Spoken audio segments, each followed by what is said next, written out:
bienvenue sur Europe 1. Nous sommes ensemble pour 2 heures de direct, 2 heures volées à la nuit pour parler de vous, de votre vie, pour échanger avec d'autres auditeurs qui se reconnaîtront peut-être dans votre histoire.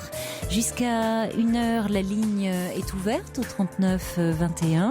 Vous y serez accueillis ce soir par Valentin et Julie, avec la complicité de Romain Causeur qui réalise cette émission. Et vous pouvez également nous rejoindre sur le site europe1.fr pour nous envoyer vos courriels ou vos textos au 7 39 21 en les commençant par le mot nuit. Jusqu'à 1 heure sur Europe 1, Caroline Dublanche. Bonsoir Mathieu. Bonsoir Caroline. Bonsoir. Alors vous voulez me parler de votre sœur de 19 ans ?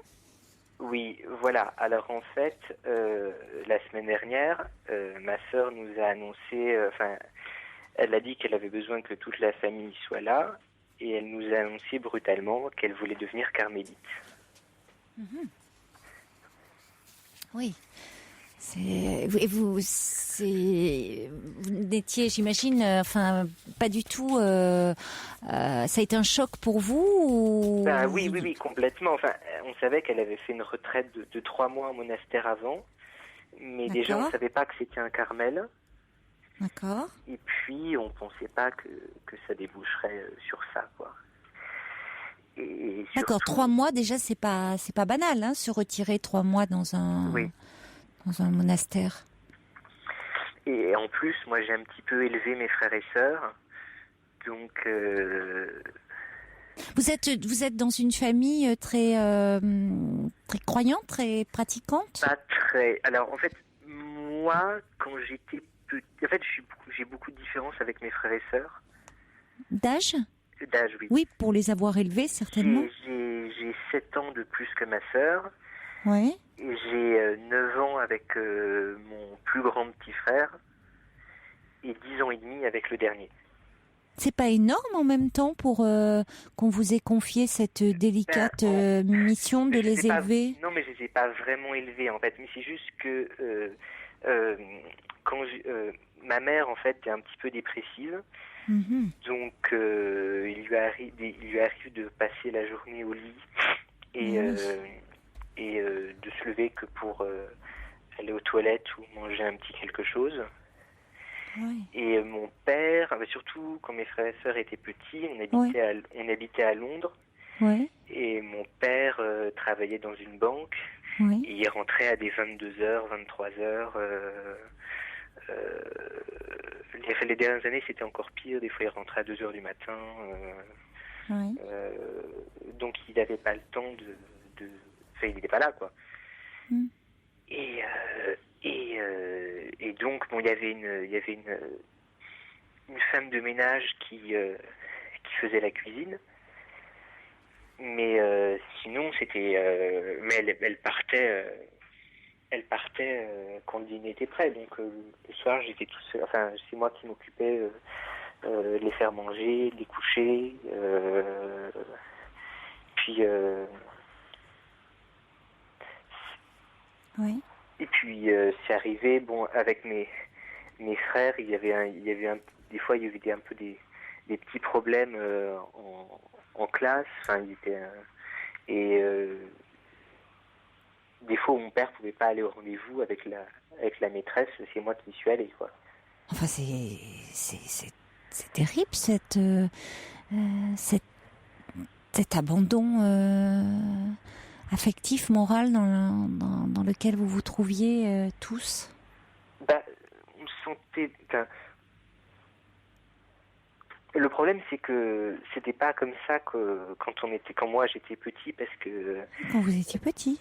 Moi, mais en fait, quand j'étais petit, moi on habitait en France, donc il y avait mes grands-parents, il y avait un peu d'autres familles, et quand on est parti à Londres, on s'est retrouvé un peu tout seul, et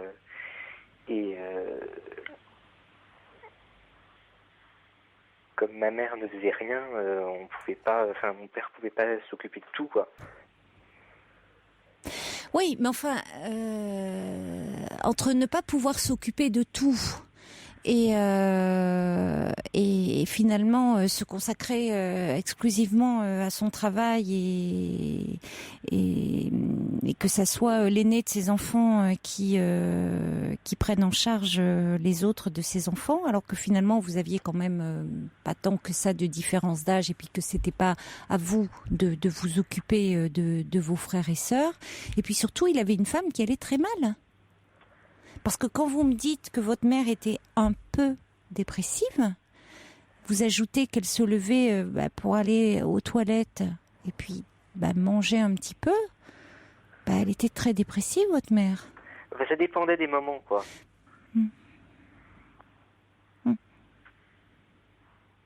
C'est-à-dire qu'il y avait des moments où elle était plus présente? Où elle était plus présente, où elle sortait beaucoup. Elle emmenait les petits en promenade, des choses comme ça. Quand elle allait mieux. Quand elle allait mieux, oui. Oui, mais ça devait pas l'aider d'avoir aussi un mari qui finalement, comment dire, lui était absorbé par son travail, mais qui c'était une façon aussi d'une fuite en avant et de pas voir qu'elle allait mal, quoi. Vous voyez, à un moment, dans un couple, c'est important quand il y en a un qui va mal, à ce que l'autre réagisse. Parce que ne pas réagir, c'est laisser l'autre aussi s'enferrer dans sa situation. Et vous, vous vous êtes retrouvé à une place qui n'était pas la vôtre. En plus, avec un rôle qui, sur le moment, peut paraître gratifiant. Parce que, au fond, quand on est petit, avoir des responsabilités un peu de grand, ça peut être valorisant. On peut se dire, par rapport même aux frères et sœurs, on peut se dire, on a le rôle un peu d'adulte. Ça laisse une autonomie plus grande par rapport aux plus petits, mais dans les faits c'est très ingrat parce qu'après en grandissant les autres aiment pas être commandés souvent, comme disent les enfants. Déjà quand ce sont les parents qui donnent des ordres ou qui les commandent, ils n'aiment pas trop, mais alors quand c'est un frère ou une sœur, c'est encore plus difficile d'être commandé, comme disent les enfants, par son frère ou par sa sœur. Oui, il y a des moments où ça n'est pas tout seul, surtout. Oui, forcément. Et puis dans les faits... Puis des fois, ils faisaient des bêtises, puis quand ils avaient, 7 ans, des choses comme ça, puis moi j'avais 15 ans, donc j'avais un peu envie de faire le guignol aussi, donc... oui, forcément. Vous aviez aussi, vous auriez eu à vivre votre vie d'enfant et d'adolescent, sans toutes ces responsabilités sur les épaules. Et en plus de cela, vous n'aviez pas la protection qui vous était due. Alors, évidemment, votre mère, elle était en souffrance, puisqu'elle était, de par sa dépression, elle aurait eu besoin d'aide. Elle avait besoin d'aide. Hein, elle aurait eu besoin de soutien, de suivi, d'une aide médicale. Et c'est là où je dis, où il est important dans un couple, quand l'un est en dépression, que l'autre réagisse, c'est-à-dire ne le laisse pas comme ça s'enfermer dans sa souffrance, sans réagir. Mon père a essayé plein de fois de la faire suivre par quelqu'un, et ça a un peu marché quand ils sont revenus en France, parce que en Angleterre c'était un peu compliqué. Parce qu'elle parlait mal anglais en plus. Ouais.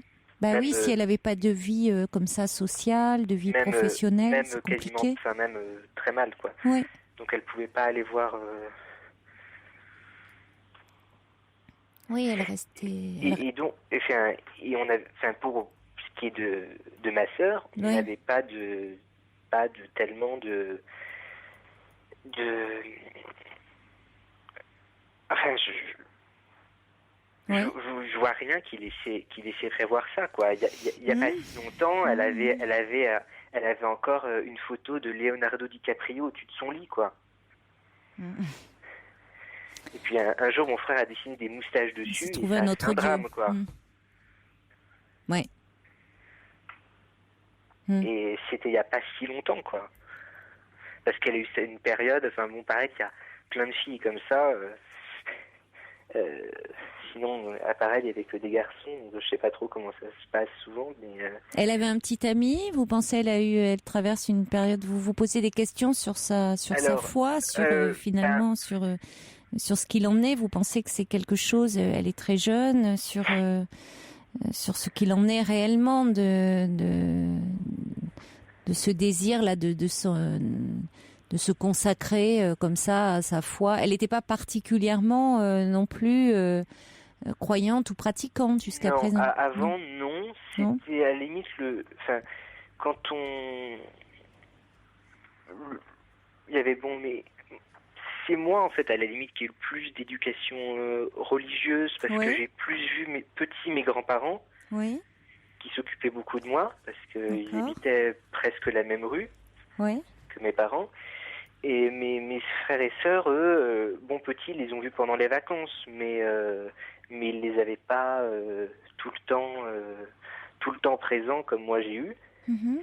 Et ma grand-mère surtout, ma grand-mère est assez pratiquante, mais mais mes parents pas trop quoi.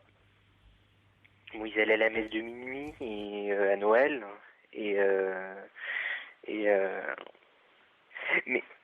mais même souvent c'était pas très fervent quoi parce que vraiment mon plus petit frère on pouvait pas le faire tenir tranquille à la messe et tout le temps en train de se retourner de parler de faire du bruit alors des fois il fallait que ma mère lui raconte une histoire pendant la messe parce que sinon il était trop dissipé. On disait qu'on lui donnerait un chocolat s'il était sage à la messe. Puis mon autre frère, du coup, voulait des chocolats aussi. Enfin, c'était un peu le bazar à chaque fois à la messe, quoi. Ça, on voyait que c'était pas la famille qui avait vraiment l'habitude. Enfin, les familles qui ont vraiment l'habitude d'y aller, les enfants, ils sont sages, quoi. Oui. Mhm. Mhm. Mais par rapport, alors peut-être finalement, cet engagement là qu'elle a par rapport à, enfin, c'est pas un engagement d'ailleurs. Là, je parle d'un engagement. C'est parce qu'on est en période électorale et politique. Je sais pas comment dire cette foi qui se révèle, enfin, qui semble se révéler à elle. Comment elle en parle, elle? Elle nous en a parlé là, donc elle a demandé ce qui est mes frères, mes parents, ma grand-mère, ma future femme parce que je vais me marier en juin et moi. Et elle, je sais plus exactement ce qu'elle a dit, que on allait avoir un choc, mais que c'était impossible de faire quelque chose, que c'était impossible de faire autrement, que sa place c'était au Carmel, qu'elle avait fait une retraite de 3 mois et que c'était sûr que c'était là qu'elle devait être. Et oui, mais cette retraite, elle a à ce moment-là, dans quel contexte elle est survenue vous voyez, parce que l'idée de faire une retraite aussi, pas c'était... de choses tellement particulières. Après son bac, elle a commencé par faire du droit. Elle a arrêté au bout d'1 an, mon père a rouspété. Elle a commencé une hypocagne. Elle a arrêté au bout de 3 mois, mon père a encore plus rouspété.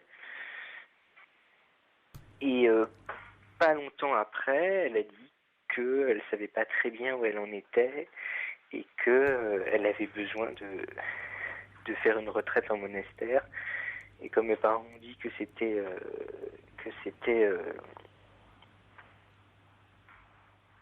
Oui, que c'était... que c'était n'importe quoi, Elle a dit qu'il n'était pas question qu'elle fasse autre chose. Et oui, alors ça c'est le risque parfois. C'est si les parents s'opposent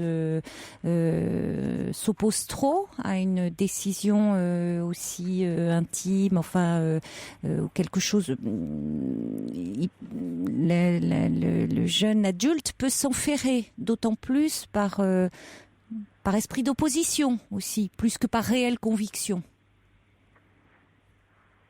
Bon, en même temps, elle avait besoin, certainement, cette retraite, ça correspondait à quelque chose pour elle, un besoin de faire le point sur elle-même, mais ça peut être quelque chose de plus spirituel aussi.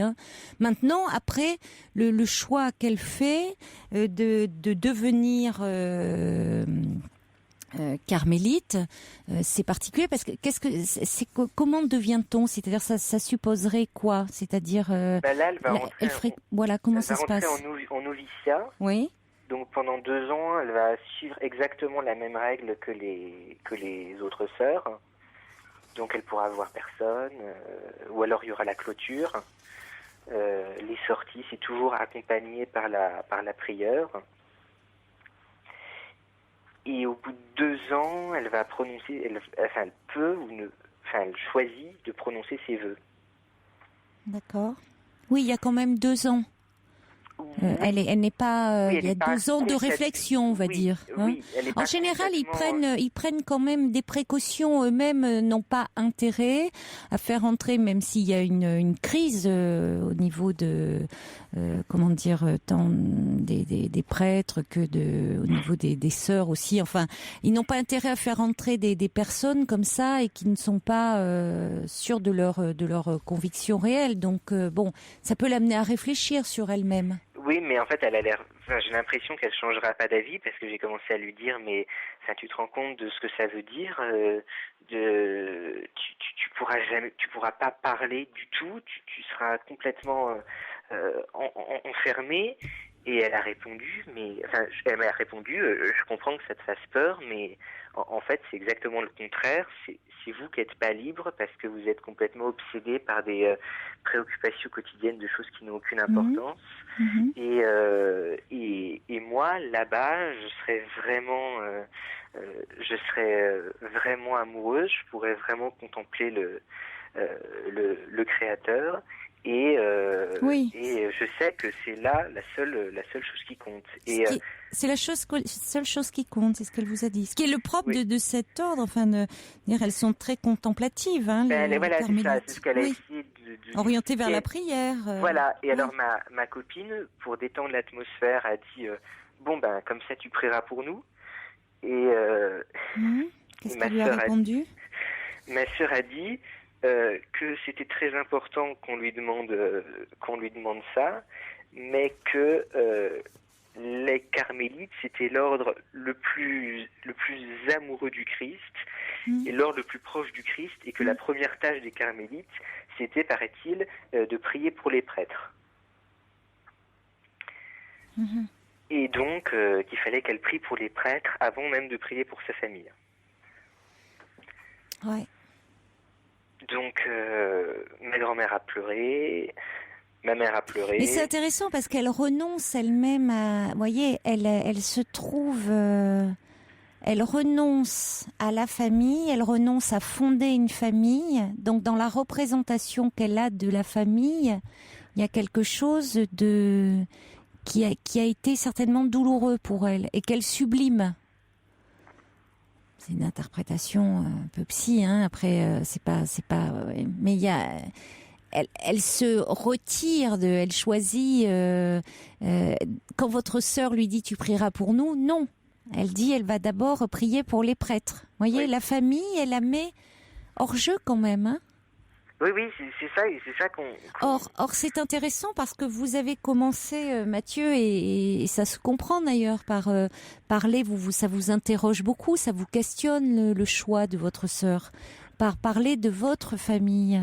Et c'est vrai que votre famille, comme toutes les familles, ont une histoire, un peu, une singularité, et il y a quand même, elle se détache de cela et en se détachant de cela, elle-même renonce à en fonder une. C'est ce que dit Corinne d'ailleurs. Elle dit finalement avec l'enfance que votre sœur a eue, avec une représentation parentale si ténue, et notamment j'ajouterais maternelle, c'est pas si étonnant que votre sœur choisisse de se retirer en quelque sorte et de renoncer elle-même à fonder une famille. Elle ajoute l'aimer, c'est respecter son choix et conserver ce lien qui vous unit et que l'on sent d'ailleurs. Hein. Oui, mais on se dit qu'on va plus la voir, quoi. Voilà, c'est ce qui est douloureux. Parce que ça suppose ne plus la voir. Oui, c'est ça. Il n'y a pas certaines carmélites qui ne sont pas... il y a des carmélites qui vivent pas en apostoliques. Voilà, hein, c'est ça. Voilà. Oui, c'est mais ce qui me c'est semble. pas là-dedans. Oui, mais c'est pas là qu'elle rentre. C'est pas là. Oui, elle veut vraiment aller au bout dans quelque chose qui paraît le plus extrême. C'est le vrai ordre. D'accord. Parce qu'il y a un ordre il y a pour les hommes aussi qui correspondent. Enfin, ce qu'elle m'a expliqué. Mais pareil, les hommes c'est plus ouvert. Il n'y a pas de culture. Oui, ça existe les carmélites apostoliques, mais c'est pas là qu'elle va. Oui, qui sont. Oui, elle veut aller vraiment. Elle veut vivre en clôture, elle. Voilà, c'est ça. Et à chaque fois, je sais pas si on lui parle de prison ou de n'importe quoi, de s'enfermer. Elle n'entend pas comme ça. Elle répond que c'est exactement le contraire. Que c'est là qu'elle sera le plus libre. Quel genre d'enfant c'était votre sœur? Quel genre de petite fille était-elle? Justement, petite fille, c'était pas du tout ça. Alors déjà, on était très très proches les uns des autres. Ouais. Et elle aimait bien faire des farces. Je me souviens. Une petite fille espiègle. Ouais, en fait, à un moment, on avait un problème avec le voisin du dessous qui rouspétait tout le temps parce qu'on faisait du bruit. Forcément, il y avait 3 enfants dans l'appartement, donc ça faisait du bruit, quoi. Et il était très très hargneux. Puis ma sœur, elle était petite, hein. Elle avait, je sais pas, peut-être 8 ans, enfin je sais pas bien. Donc c'est-à-dire que moi j'avais 15 ans, donc je savais que c'était pas une très bonne idée, mais en même temps ça me faisait marrer, donc je l'avais fait quand même. Et pour faire enrager le voisin, on avait mis on mettait la chanson du Banana Split hyper fort. Vous connaissez cette chanson débile? C'est Lio, oui. Banana, banana, nanana. Oui, c'est ça. Voilà. Et le truc qu'on avait, c'était ma sœur qui a vu l'idée. On avait sonné à la porte du type, puis il y en avait un qui se mettait, il y avait mon petit frère qui se mettait dans l'escalier en haut, et puis ma sœur qui se mettait dans l'escalier en bas. Puis le type sortait, puis mon frère en haut se mettait à crier banana. Alors le type commençait à monter, puis il y avait ma sœur qui criait dans l'escalier en bas banana split. Alors le type se mettait à redescendre, et puis en haut on criait banana split, puis alors le type finissait par monter chez nous, puis j'ouvrais la porte, puis il y avait mon petit frère qui faisait semblant de faire ses devoirs. Je disais mais monsieur, c'est vous qui hurlez dans l'escalier Oui, d'accord. Parce que lui, mais il hurlait pas la chanson quand même. Non, il hurlait pas la chanson, mais vous faisiez croire que c'était lui. C'était lui qui avait hurlé la chanson. Ah, les sales gosses. Oui, d'accord. Voilà, et donc ça c'était une idée de ma sœur. Ah oui, d'accord. Vous lui avez rappelé ça? Non, parce qu'elle pourra pas le faire, hein, Carmel. Hein. Non, elle avait. Donc c'est vrai que petite, elle aimait bien faire des blagues. Des blagues comme ça. Bon, après, on a un peu des ennuis parce que le type pensait qu'on lui chantait une chanson obscène en plus. Donc, il est allé dire. Il retenait que la fin, ouais. Non, mais en fait, il parlait pas français, le type. Donc, il était persuadé qu'on chantait un truc.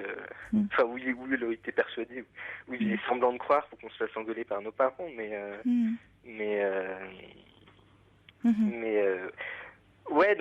puis elle avait fait, elle faisait tout le temps des poissons, elle faisait souvent des poissons d'avril. C'était une petite fille gaie, espiègle. Ouais, et puis après, quand elle est devenue ado, elle a eu sa période elle a une période un peu niaise, genre, je suis fan de Leonardo DiCaprio et je lis toutes les interviews sur lui. Ah, oui, mais bon, elle le trouvait beau, comme beaucoup de jeunes filles. Ouais, bon, c'était ça. Puis il y avait un type qui jouait dans Les Feux de l'amour qu'elle trouvait beau aussi, parce que ma grand-mère regardait Les Feux de l'amour, comme toutes les grand-mères. Bon. Elle devait appeler ma sœur. Il faudrait qu'elle renonce au garçon. Vous lui avez pas connu d'histoire d'amour? Si, elle a eu quelqu'un. Alors, ça devait être... parce que ma famille est rentrée en France quand j'ai eu 18 ans. Oui.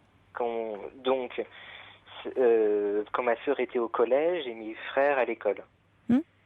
Donc là, on est revenu à Lyon parce qu'on est lyonnais. Et déjà, c'est une période où ma mère a commencé à être beaucoup plus active. Oui.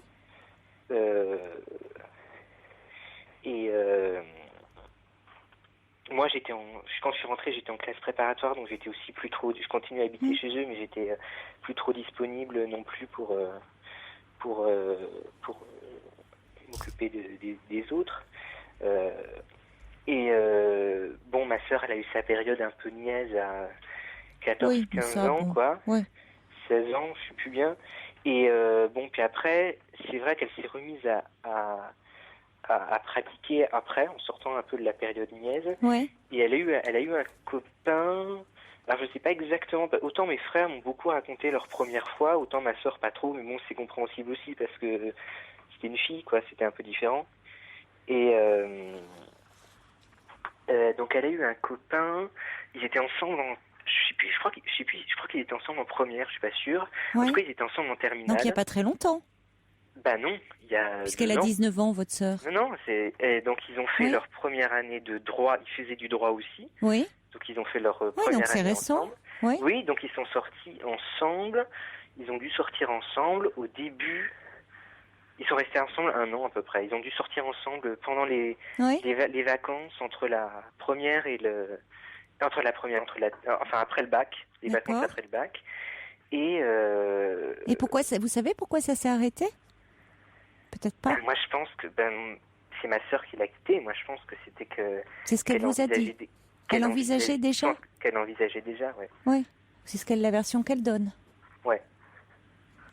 Bon, je reçois, on va accueillir André, mais je reçois aussi un mail d'Orchidée qui dit le mieux est de la laisser essayer. De toute façon, personne ne peut l'empêcher de respecter son choix. Elle pourra toujours revenir si cela ne lui convient pas. Faites-lui bien savoir que vous serez toujours à ses côtés, quoi qu'il arrive. Alors, c'est vrai qu'après, vu le choix qu'elle fait, si vraiment elle s'engage dans cette voie-là, c'est compliqué puisque c'est elle qui se coupe un peu du monde, même si elle ne le vive pas comme ça, mais de sa famille en tout cas. Il y a un beau film sur ce sujet, dit Orchidée, au risque de se perdre, avec Audrey Hepburn. Il faudrait peut-être qu'elle regarde. Et puis il y a Chaudron de la Barre qui dit votre sœur a besoin de silence et de recueillement. Peut-être que cette quête spirituelle lui permettra de trouver des réponses aux questions qu'elle semble se poser sur le chemin à suivre. Vous qui avez été si présent pour elle, allez prendre un autre chemin en vous mariant. C'est vrai que c'est étrange, cette. Oui, vous êtes. En plus, je voulais demander d'être témoin à mon mariage. Enfin, je pensais lui demander d'être témoin à mon mariage.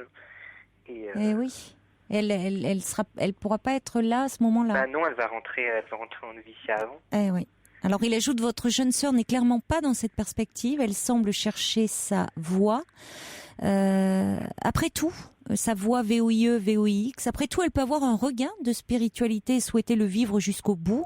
J'espère qu'elle s'apaisera, dit-il, et qu'elle trouvera des réponses à ses interrogations, tout comme vous d'ailleurs. Bonne soirée à vous. On va accueillir maintenant André. Bonsoir.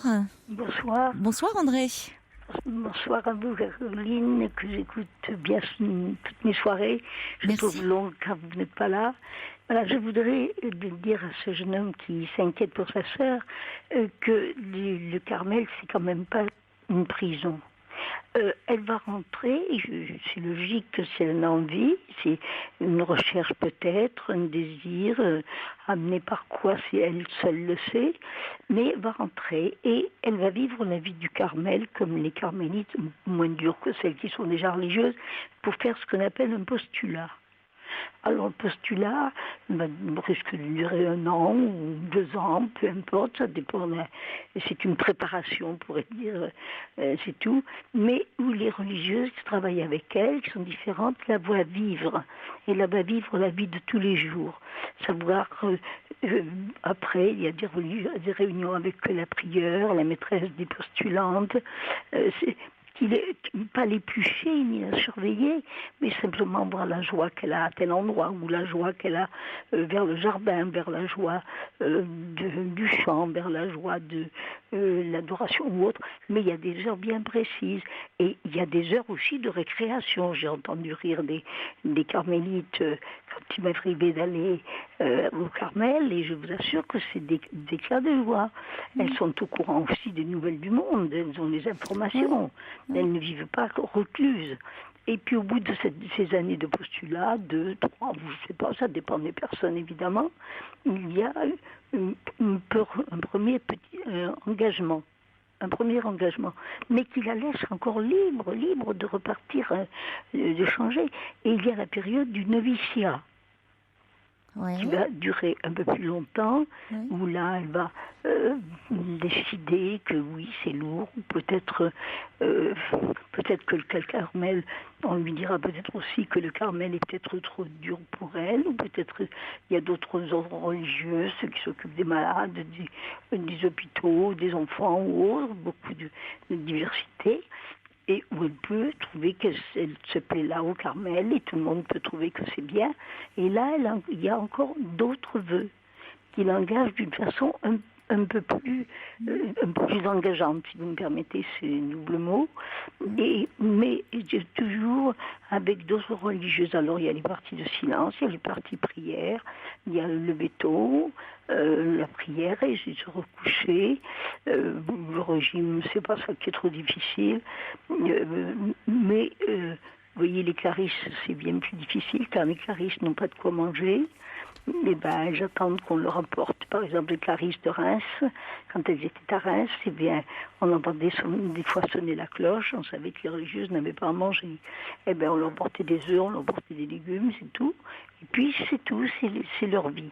Mais l'épanouissement qu'elle y trouvera, ou pendant le postulat, ou plutôt après le noviciat, fera qu'un jour on lui dira peut-être, il nous semble que ce n'est pas là que vous pouvez être heureuse. C'est ça qui importe à la mère prieure, que les religieuses qui sont là soient heureuses.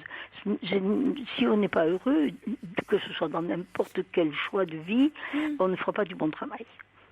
Vous connaissez très bien, hein, André, Oui, j'ai eu une ancienne élève qui un jour a décidé, et c'était notre faute un peu, parce qu'avec le curé de la paroisse, on m'avait dit un jour pour se distraire de venir avec nous à une prise à des vœux à Reims, chez les Clarisses.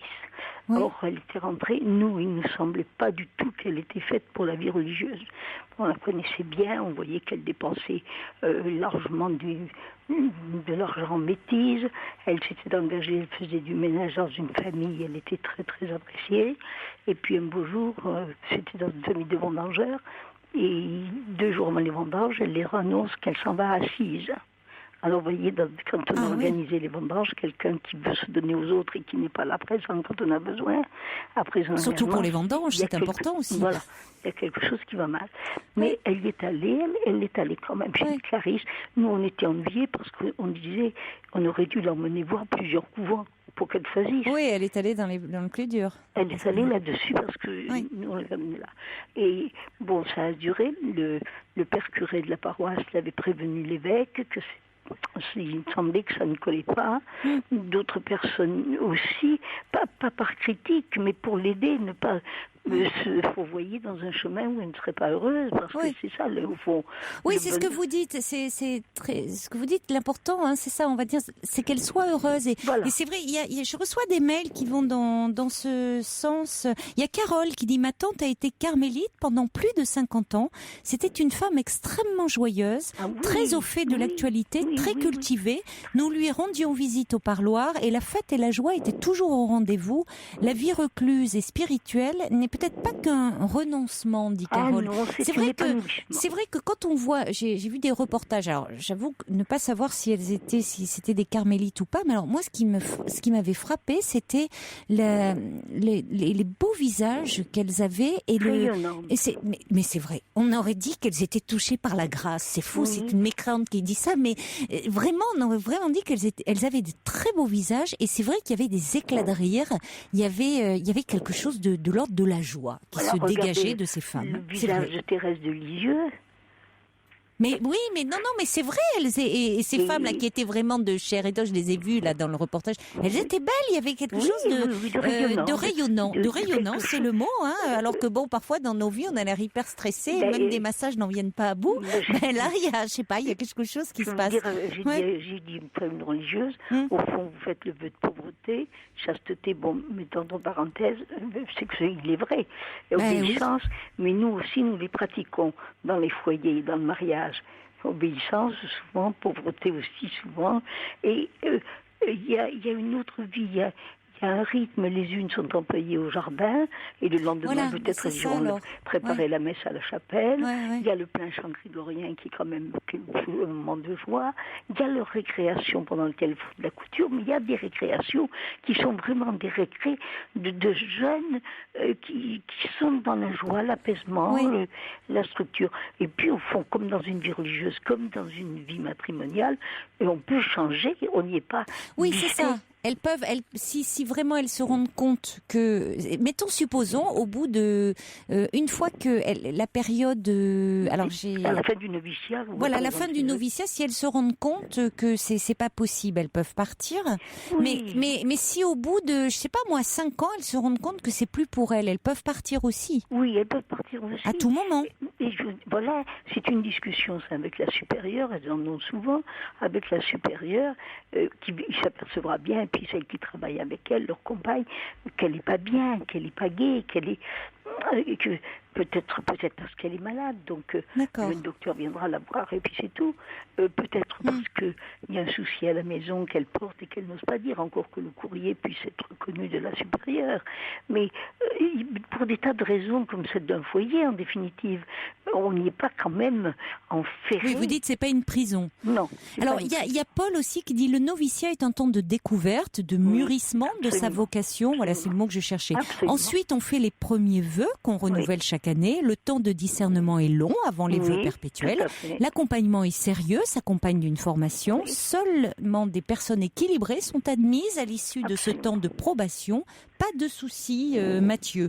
Et puis il y a Isaac qui dit, moi je trouve ça très beau que votre sœur ait envie de se tourner totalement vers Dieu. Elle se détache du monde et de tout ce qu'il compose. Après tout, c'est ça, être touché par la grâce. Peut-être pourriez-vous essayer de la soutenir dans son projet en tentant de la comprendre. Alors elle n'adoptera plus une posture d'opposition et vous verrez bien si sa motivation est réelle ou si c'est un leurre. Bien sûr, mais qu'il ne s'inquiète pas, qu'elle ne sera pas prisonnière surtout. Alors, qu'il ne s'en inquiète pas. Mathieu, on vous entend plus. Vous dites, ça y est, elles sont tout. De quoi elle me parle? C'est vous qui êtes inquiet maintenant, vous êtes en nous écoutant. Mathieu, vous êtes là? Oui, je vous écoute. Oui. Elle n'est pas prisonnière, elle pourra...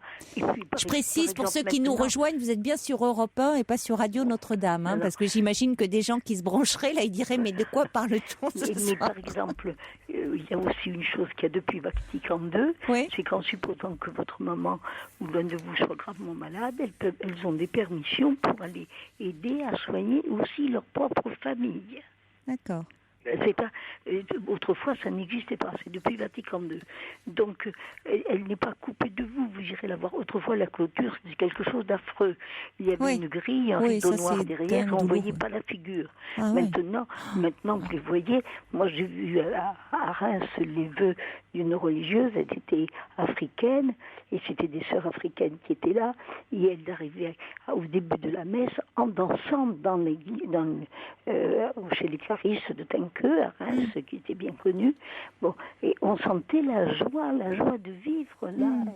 Écoutez, merci beaucoup André pour toutes ces informations, vraiment ces renseignements très très précis que vous nous avez communiqués. Vous avez été très claire, très précise et on a appris beaucoup de choses grâce à vous. C'est-à-dire que sur ce sujet, j'ai été assistante paroissiale pendant des années, mais ça s'entend, hein. Ça s'entend que vous êtes... Et j'avais été instite 40 ans avant, alors voilà, je suis vieille. Et c'est pour ça que, voilà, vous connaissez bien votre sujet et vous le faites passer de manière très pédagogique. Merci beaucoup André. Et puis beaucoup de courage à tous. À vous, merci Caroline. Merci André. Et puis bon courage à toute la famille qui est là, qui a eu des soucis plus que ça part. Alors maintenant, réjouissez-vous du bonheur des uns. Et elle ne vous oubliera pas dans ses prières. Elle peut prier pour vous. On ne mesure pas la destination des prières. Elle prie pour qui elle veut. Merci beaucoup. Ou la famille, pas de problème. Merci beaucoup André. Au revoir, bonne nuit. Merci. Et on va accueillir également Dora. On va conclure avec vous. Bonsoir Dora. Bonsoir. Bonsoir. Je suis contente que vous me donniez un petit peu l'antenne. Je vais revenir peut-être un petit peu en arrière par rapport à tout ce débat que j'ai écouté avec beaucoup d'intérêt et beaucoup de plaisir. J'ai réagi au début de votre émission quand votre interlocuteur, dont j'ai oublié le Mathieu, prénom, qui est avec nous, qui vous écoute, a parlé de sa responsabilité de grand frère par rapport à sa fratrie plus jeune et à la maman malade. Moi, je suis un petit peu dans cette situation. J'ai une série de frères et sœurs plus jeunes que moi qui ont entre 7, 9, 11, 13 ans de moins que moi. Et c'est une situation qu'on ne choisit pas. Je veux dire que notre rôle dans la fratrie, il est celui que l'arrivée de l'enfant nous donne. Et puis, à un moment ensuite, les choses se font comme elles se font, quoi. C'est vrai qu'on a une relation à nos frères et sœurs plus jeunes qui est très forte. Moi, maintenant, j'ai 59 ans, donc mes frères et sœurs ont entre 45 et 50 ans, à peu près. Et je suis toujours la grande sœur. C'est un rôle qui est à la fois formidable et à la fois un petit peu compliqué. J'ai moi-même des enfants qui ont plus de 30 ans et il y a une certaine... comment dire, pas une confusion, faut pas le dire comme ça, mais entre mes propres enfants et mes frères et sœurs, parce que finalement, la différence d'âge entre mes propres enfants et mes frères et sœurs n'est pas si grande que ça. Et je comprends tout à fait le souci de votre interlocuteur par rapport à la position de sa jeune sœur. Et puis en même temps, je veux dire, j'ai été très, très touchée par par le fait qu'il se sentait presque responsable de ses choix par rapport à sa maman qui était malade, qui était dépressive et qui donc ne pouvait pas assumer son rôle de maman. Mais j'ai trouvé ça un petit peu injuste, quoi. Franchement, ça m'a fait vraiment réagir parce que c'est déjà compliqué d'être soi-même un ado ou un jeune adulte. Ça l'est, parce que quand on est confronté à une situation un petit peu douloureuse comme celle-là, on se sent une responsabilité importante. Et quand on est face à des choix de nos frères et sœurs qui sont un petit peu atypiques ou un peu surprenants ou un peu dérangeants, on ne sait plus trop bien quoi faire, quoi. Et vraiment, quand j'ai appelé votre standard, c'est parce que j'étais presque gênée. Je suis vos émissions assez régulièrement, pas d'une manière quotidienne, bien sûr. Et je trouve que vous avez une approche des choses qui est très fine, très, très douce, très, très empathique. Et là, presque, j'ai été dérangée, en fait. Par quoi ? Parce que j'ai trouvé que presque vous reprochiez à ce monsieur d'avoir ce souci et presque vous lui reprochiez d'être dans le rôle de la personne qui écoute, qui soutient, qui doit prendre des décisions face à un moment donné à un des parents qui est... mais pas du tout. Mais pas du tout. Vous l'entendez comme tel. Mais au contraire, moi je vous dis qu'elle a été ma réaction. Je trouve, oui, mais c'est pour ça qu'on en parle d'ailleurs, Dora. Justement, ce que je trouve, vous dites injuste, finalement, c'est que de par le fait que la mère de Mathieu souffrait de dépression et que son père était terriblement absent, Mathieu s'est retrouvé à assumer des responsabilités qui n'étaient pas les siennes. Absolument. Et comme vous dites, il n'avait pas le choix. Oui. Donc c'était évidemment pas un reproche fait à Mathieu, puisque Mathieu n'avait pas, en tant qu'aîné, on lui a délégué ses responsabilités. Ce que je trouve, en revanche, là où les adultes ont une part de responsabilité, c'est que d'emblée j'ai mis sur la question, la mère était en pleine dépression, mais le père qui, sachant que sa femme était quand même dans une dépression assez sévère, et sachant que c'était quand même l'aîné Mathieu qui s'occupait de toute la fratrie, c'était pas à Mathieu de s'en occuper. Mais c'était pas, si vous voulez, c'était pas évidemment une mise en cause de Mathieu. Parce que Mathieu, enfant, lui, prenait en charge, il n'avait pas d'autre choix à ce moment-là. Les enfants n'ont pas le choix. Complètement, alors c'est juste le ressenti que moi j'ai eu en vous entendant, quoi. Oui, parce que ça fait écho à votre histoire et que vous-même, vous n'avez pas eu le choix. Projeté un petit peu dans 25 ou 30 ans en arrière, où effectivement, quand on est dans ce genre de situation, dire que le père, la mère, ou peu importe qui, soit un peu défaillant parce que la vie est comme ça. Nous, ados, moi j'avais 15-17 ans au moment où j'étais confrontée à ces problématiques. Je savais pas du tout ce qui se passait. J'avais mes frères et sœurs qui étaient beaucoup plus jeunes et je réagissais en fonction de ce qu'on me disait. Demain, tu les fais déjeuner ou tu les couches ou tu leur fais leur toilette. Je n'avais même pas un cheveu de ma tête qui se demandait si je devais faire autrement, en fait. Si vous voulez, simplement, c'est que nous, quand on est dans cette position-là, on n'est pas en mesure du tout d'imaginer qu'un des parents est défaillant, bien sûr. Et le parent défaillant, il défaille parce que lui-même, il va pas bien. Et c'est pour ça que c'est important qu'on en parle d'ailleurs, pour qu'il n'y ait pas de confusion possible. C'est-à-dire que vous ne voyez pas une attaque contre Mathieu. C'était par rapport plutôt à la situation, parce que les enfants, contre Mathieu, bien sûr. Évidemment. Les enfants souffrent de cette situation. Oui. Bon, et d'ailleurs, je pense que ça a des conséquences. Vous êtes toujours là, Mathieu ? Oui. Je pense que ça peut avoir, mais ça c'est une interprétation de ma part. Mais je pense que dans l'image que votre sœur peut avoir de la famille, et quand vous dites, par exemple, vous voyez, elle se retire, ce qui n'est ça peut être quelque chose de passager parce que, comme vous le dit André, elle va faire son noviciat, les choses peuvent évoluer. C'est pour ça que je crois qu'il faut la laisser faire et pas se mettre en travers de sa route. Les choses peuvent, surtout pas, parce que ça peut du coup la renforcer, alors que peut-être elle a besoin de ça en ce moment, mais elle peut évoluer. Mais dans l'image qu'elle a de sa famille, il peut y avoir quelque chose de problématique, parce que finalement, votre père était très absent, votre mère était retirée sur elle-même du fait de sa dépression. Pas toujours, mais en tout cas, elle avait plutôt l'image d'une mère avec des enfants, un père très absent. Et c'est vrai que dans la religion catholique, on a la Vierge Marie qui conçoit seule, en tout cas il n'y a pas d'intervention terrestre, un enfant Dieu. Elle partage sa vie avec un homme, Joseph, qui la touche pas. Donc, alors, finalement, c'est vrai que pour les croyants, dans le contexte de la foi, ça a un sens, mais pour un psychanalyste, c'est un peu problématique, cette image-là. Vous voyez, parce que c'est finalement une mère avec un enfant Dieu, et le père, il est complètement hors jeu. C'est intéressant parce qu'elle se dirige vers, vous voyez, elle se consacre à Dieu aujourd'hui et elle renonce complètement, elle, à toute vie de femme, à toute vie. Oui, elle se dit épouse du Christ, quoi. Oui, elle se dit épouse du Christ. Et cela dit, là où je vous rejoins, Dora, c'est que vous continuez, vous, Mathieu, aujourd'hui, à porter la responsabilité, parce que vous qui êtes dans un moment très important de votre vie, vous allez vous marier. Vous auriez aimé que votre sœur soit témoin de votre mariage.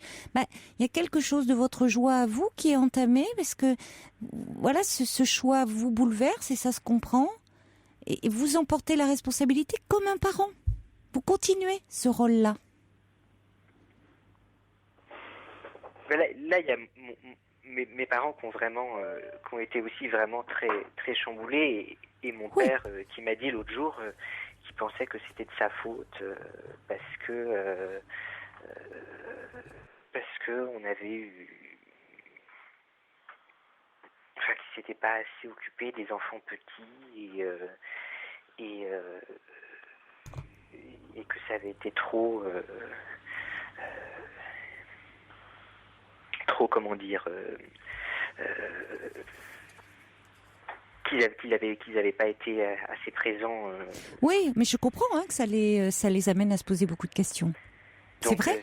C'est vrai que ça culpabilise beaucoup. Maintenant, mes frères regardent ma sœur presque avec effroi. Enfin, oui, alors bon. C'est un peu compliqué. Oui, ça doit créer. Quoi. Oui. Bon, je crois qu'il faut la laisser faire ce choix, la laisser. De toute façon, vous mettre en travers, que l'empêcher, ça ne peut que la pousser en avant dans cette décision, qu'elle crée une situation d'opposition et faire qu'elle va s'enferrer dans quelque chose qui ne correspond pas peut-être véritablement à une vocation. Donc autant la laisser suivre peut-être ce qui est véritablement une vocation, ou peut-être que ce n'en est pas une et qu'il y a quelque chose chez elle, une volonté de s'affirmer, de se différencier, je ne sais pas, le temps le dira.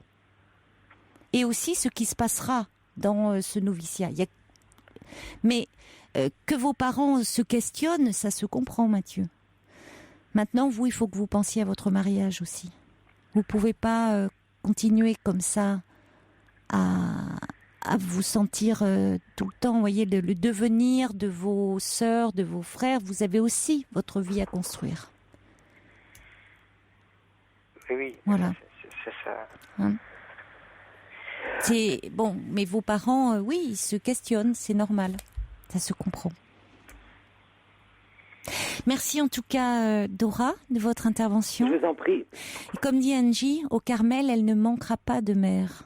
Et c'est très juste. Là aussi. Est-ce que je peux me permettre de dire une petite chose à Mathieu? Oui. Très brève.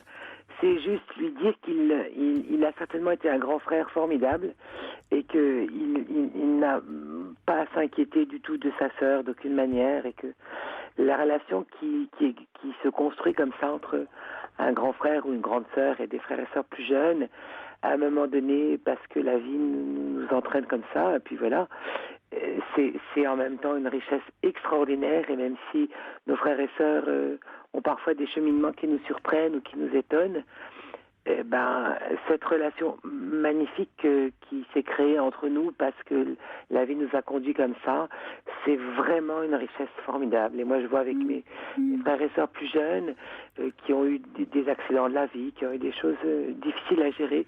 Quelque part, je reste la grande sœur vers qui, à un moment donné, quand les choses vont un petit peu moins bien, on se tourne parce qu'en quelques phrases, on remet d'aplomb, quoi. Et ça, je crois que c'est... Nous, on a une grande chance de pouvoir vivre cette chose-là, même si par moments, c'est un petit peu compliqué. Voilà. Donc, j'ai cette bonne chance et beaucoup de bonheur dans sa propre vie, quoi. Merci beaucoup, Dora. Merci. Je vous en prie. Au revoir. Au revoir. Il y a Ninon aussi qui dit, n'y a-t-il pas dans le retrait religieux une identification à la mère qui était dans un retrait dépressif, peut-être. Et puis c'est vrai qu'Angie qui dit au Carmel, c'est une idée de mère, d'image. On est dans des identifications comme ça féminines, et il y a la mère supérieure, il y a des images de femmes, il y a là certainement quelque chose de très juste aussi.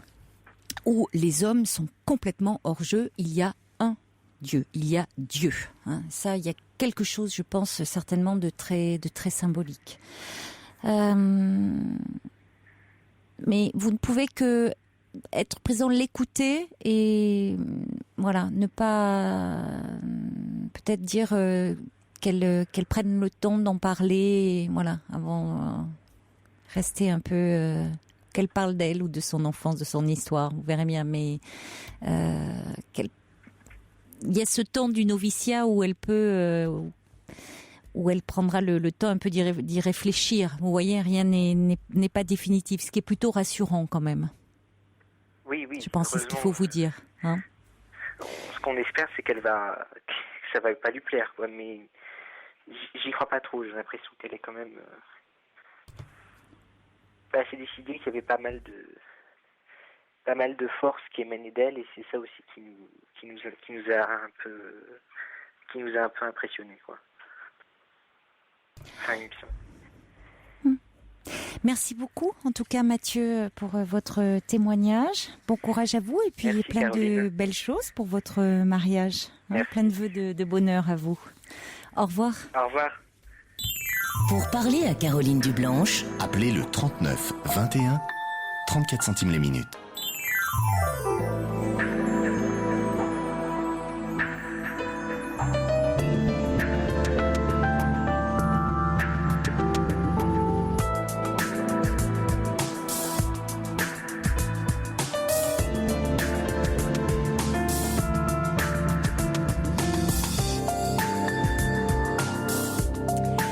Deuxième heure de votre libre antenne, et nous sommes en direct jusqu'à 1h. Vous pouvez continuer à appeler le 39 21 pour nous parler de vous, mais aussi pour réagir à des témoignages. Vous pouvez également nous faire part de vos commentaires, de vos réflexions par SMS au 7 39 21 en commençant vos messages par le mot nuit. Il y a Clara qui dit merci André pour tout ce que vous nous avez appris ce soir. Cathy, elle dit, il faudrait que les filles lisent La religieuse de Diderot. Voilà, c'est dans un autre registre. Et puis, il y a le Suricate qui m'envoie un petit mail pour dire, je ne sais pas si vous avez eu vent de l'excellente parodie de la libre antenne de Jérôme Commandeur de ce matin dans l'émission de Michel Drucker, Faites entrer l'invité. C'était très drôle. Je vous conseille le podcast. Je vais écouter ça passe, c'est diffusé tout de suite, c'est rediffusé après l'émission là, donc je vais l'entendre. Il est bourré de talent, hein, Jérôme Commandeur. Donc j'imagine non pas le pire, mais effectivement que ça va être très très drôle. Il y a quelqu'un aussi qui me dit par SMS, j'ignorais que vous aviez une sœur. Elle est intervenue ce matin chez Michel Drucker. Voilà, donc je vais écouter tout ça avec la plus grande attention. Il est fabuleux en plus parce que quand on voit, il a un physique vraiment assez baraqué et il fait les voix de femmes, je trouve, à la perfection. Alors on va passer un petit peu de musique et puis après nous accueillerons Monique. Un petit mail de Violaine qui dit on pourrait conseiller à Mathieu de lire les livres de Mireille Nègre. Entrée au Carmel après une carrière de danseuse étoile, elle y est restée 10 ans et continue à consacrer sa vie à Dieu à travers la danse. Et elle est rayonnante, ajoute Violaine. Hugo n'est pas content. Il nous envoie un mail pour dire « Bon, allez, ça suffit, assez de prosélytisme pour la religion catholique ». Vous avez raison, hein, Hugo. Pour éviter que le CSA nous tape sur les doigts, demain, nous consacrerons un quart d'heure à la religion juive. Lundi, un quart d'heure à la religion musulmane. Mardi, un quart d'heure à la religion protestante. Et mercredi, un quart d'heure au bouddhisme. Voilà, comme ça, tout le monde sera content. Et puis, jeudi, on donnera la parole aux laïcs. Voilà, il y en aura pour tout le monde dans cette émission. On va accueillir maintenant Monique. Bonsoir Monique. Bonsoir Caroline. Je vous remercie déjà pour votre émission qui vraiment est formidable. Je l'écoute presque tous les soirs. Merci. Je vous ai appelé ce soir parce que je suis désemparée, très triste et seule. Nous avons appris il y a un mois que mon ami avait un cancer du pancréas. Oui. Donc, ça a été très difficile à digérer et puis on s'est préparé en s'aidant mutuellement pour garder le moral et puis que tout se passe bien. Il a été opéré vendredi et bien sûr, très fatigué. Oui. Et depuis hier, donc vendredi, ça fait, je sais plus compter, je sais même plus quel jour on est. Hier, j'ai commencé... Nous sommes mercredi aujourd'hui. Oui, c'est ça. J'ai commencé à parler, comme à chaque fois, je vais le voir tous les jours. Et puis, au bout d'un certain temps, il a commencé à divaguer un peu. Je sais que la morphine, les calmants qu'on peut lui donner peuvent faire ce genre de choses. Oui, il la avait morphine, des gestes un peu incontrôlables, des bras. Et puis aujourd'hui, alors là, ça a été bien pire. Oui. Et c'est ce qui m'a plus inquiété, que ce soit pire que la veille, quoi. Oui. Aujourd'hui, je ne sais pas exactement si on continue sûrement à lui donner calmant, mais aujourd'hui, dès le départ, ça a été incohérent. Il a commencé à me dire je t'appelle depuis ce matin, c'est seulement maintenant que tu viens, t'étais à côté, pourquoi t'as pas bougé? Et puis après il m'a parlé d'histoire de moustiques, d'histoire de sciure de bois qu'il y avait plein son lit, enfin tout a été comme ça jusqu'à ce que je le quitte. Et j'ai demandé un rendez-vous avec le chirurgien et je ne peux l'avoir que le 24 de ce mois, donc c'est très long, donc je me sens je suis seule et désemparée et je me disais peut-être qu'il y a des gens qui ont vécu ce genre de choses. Est-ce que c'est normal qu'il soit comme ça? Est-ce que ça va revenir? Est-ce que je vais le retrouver comme avant? Et mais vraiment... comment se fait-il? Parce que vous avez rendez-vous avec donc le chirurgien le 24 qui l'a opéré. Bon, ça c'est bien. Vous allez pouvoir parler de l'intervention, comment ça s'est passé, faire le point. Mais vous pouvez voir quand même quelqu'un de l'équipe là, enfin l'équipe médicale qui le suit. Vous n'avez pas pu rencontrer des médecins dans le service? C'est très réglementé. Il faut téléphoner pour prendre rendez-vous avec le chirurgien. Par contre, j'ai parlé avec un infirmier qui m'a dit, je lui ai dit, c'est vraiment... Il n'y a pas des internes? Il n'y a pas... Non. C'est Comment le service ça se fait? c'est une clinique privée Et aux heures où on vient, il y a juste les infirmiers qui sont là. Bon, mais les infirmiers déjà peuvent vous renseigner sur ce qui lui est... Ils savent le traitement qui lui est donné, puisque c'est eux qui lui donnent ce traitement, même si c'est pas eux qui le prescrivent, et donc sur les effets secondaires. Oui, j'étais complètement bloquée. Bon, j'ai simplement dit à l'infirmier comment ça se fait qu'il est comme ça. Oui. Et il m'a dit, ça arrive. Il est très détendu. Alors je lui ai dit, mais c'est très impressionnant. Il n'était pas inquiet. Alors il m'a dit, mais nous on a l'habitude. Oui. Je lui ai dit, mais est-ce que ça dure dans le temps? Est-ce que le temps que ça se dissipe? Voilà, il m'a dit, ça dépend des gens. Voilà. Il y a des gens qui réagissent plus que d'autres, effectivement, à la morphine. Oui, c'est la morphine qui fait qui procure qui met dans cet état-là. D'accord. Et il y a des gens qui sont plus réceptifs que d'autres. Ah oui, d'accord. Bon, ça m'inquiétait beaucoup et je me disais, je le retrouverai plus comme avant. Ah si, ça va se dissiper les effets de la morphine.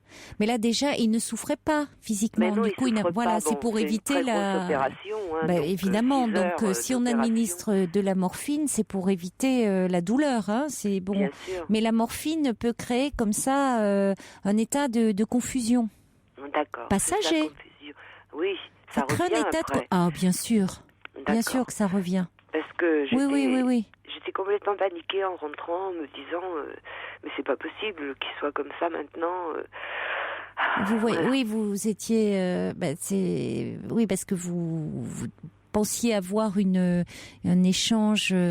Pouvoir parler. Normal, cohérent, et puis il tenait des propos très incohérents. Mais c'est lié à la morphine provoque ce genre d'état de confusion, mais qui est passager. D'accord, parce que les autres jours, c'est ce qui m'a inquiété, c'est que en réanimation, il me parlait, il m'écoutait, bon, pas longtemps parce qu'il était très fatigué, mais bon, il n'y avait pas ce genre de choses. Parce qu'on lui avait pas administré encore. Peut-être. C'est possible, certainement. Je sais pas. Enfin, toujours est-il que c'est depuis donc hier, qu'il est en soins intensifs que là, ça a commencé à dérailler, quoi. Alors j'étais complètement paniquée parce que je me disais, est-ce que c'est normal? Mais vous voyez bien que l'équipe soignante, elle n'est pas ne s'affole pas parce que comme vous le dit cet infirmier, ça dépend des personnes et certaines, il y en a qui vont mal le supporter, chez qui ça va déclencher des vomissements ou autre. Bon, c'était pas le cas de votre ami, mais lui ça lui faisait tenir des propos un peu incohérents, mais la morphine fait planer, c'est oui, ça fait planer, ça fait faire des rêves un peu très étranges, vous voyez, c'est le côté des éléphants roses et tout, mais enfin c'est un côté, c'est l'effet de ça va se dissiper, c'est le temps que ça se dissipe. Vous allez retrouver votre ami comme avant, mais là c'est pour éviter justement dans le post-opératoire qu'il y ait des douleurs trop importantes. Oui, d'accord. Bon, écoutez, je vous remercie parce que c'était vraiment très inquiétant pour moi et puis surtout, c'est le fait que ça ne se soit pas produit après l'opération, quoi. Alors je me disais, d'un côté c'est rassurant parce qu'il a passé un problème cérébral pendant l'opération, et d'un autre côté, je pensais qu'il avait de la morphine depuis le début, mais ils ont dû lui en mettre parce qu'il s'est plaint du dos. Alors c'est possible que ce soit pour ça qu'ils aient mis à ce moment-là de la morphine.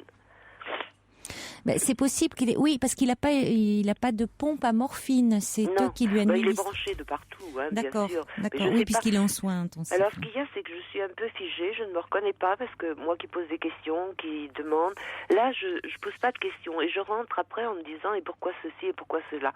Et je crois que, en effet, il faut que je pose des questions sur ce qu'il lui donne. Vous pouvez poser des questions, mais ce qui est embêtant, c'est que vous ne voyez pas de médecin quand même. Je trouve Alors peut-être aussi puis-je demander si je peux entrer en contact avec un interne ou quelqu'un. Oh oui.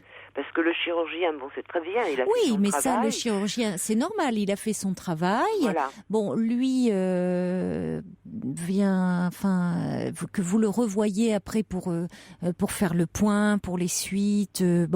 Mais là, il y a un suivi.